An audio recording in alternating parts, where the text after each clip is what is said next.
10 മിനിറ്റും കൊണ്ട് ഒരു കടലക്കറി. അപ്പോൾ വെള്ളക്കടല തലേദിവസം രാത്രി വെള്ളത്തിലിട്ടു. രാവിലെ കുക്കറിൽ പാകത്തിന് വെള്ളമൊഴിച്ച് 5 വിസിലിൽ ഓഫ് ചെയ്തു. ഒരു പാൻ എടുത്തു, കുറച്ച് വെളിച്ചെണ്ണ ഒഴിച്ചു. ഒരു സവാള ചെറുതാക്കി അരിഞ്ഞത്, അര തക്കാളി ചെറുതാക്കി അരിഞ്ഞത്, 2 പച്ചമുളക്, ഒരു ചെറിയ കഷ്ണം ഇഞ്ചി, കുറച്ച് വെളുത്തുള്ളി, ഇവയെല്ലാം നന്നായിട്ട് വഴറ്റിയെടുക്കുക. വഴറ്റിയ ശേഷം പാകത്തിന് ഉപ്പ്, 1 സ്പൂൺ മുളക് പൊടി, 1/2 സ്പൂൺ മഞ്ഞൾപ്പൊടി, 1/2 സ്പൂൺ മല്ലിപ്പൊടി, 1/2 സ്പൂൺ ഗരം മസാല, ഇവയെല്ലാം ചേർത്ത് നന്നായിട്ടൊന്ന് വഴറ്റിയെടുക്കുക. വഴറ്റിയ ശേഷം ഒരു മൂടി വെച്ച് അടച്ച് ലോ ഫ്ലെയിമിലൊന്ന് കുക്ക് ചെയ്തെടുക്കുക. നമ്മുടെ കടല വെന്തിട്ടുണ്ട്.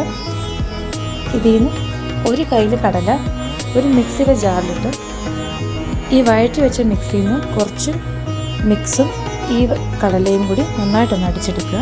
അടിച്ച ശേഷം ഈ കറിയിലേക്ക് യോജിപ്പിക്കുക. എന്നിട്ട് ആവശ്യത്തിന് വെള്ളമൊഴിച്ച് ലോ ഫ്ലെയിമിൽ ഒരു 5 മിനിറ്റ് കുക്ക് ചെയ്തെടുക്കുക. നമ്മുടെ കടലക്കറി റെഡി ആയിട്ടുണ്ട്. ഗോതമ്പ് പുട്ടിൻ്റെയോടെയോ ചപ്പാത്തിൻ്റെയോടെയോ നല്ല ടേസ്റ്റിയായ ഒരു കറിയാണ്. എല്ലാവരും ട്രൈ ചെയ്ത് നോക്കുക.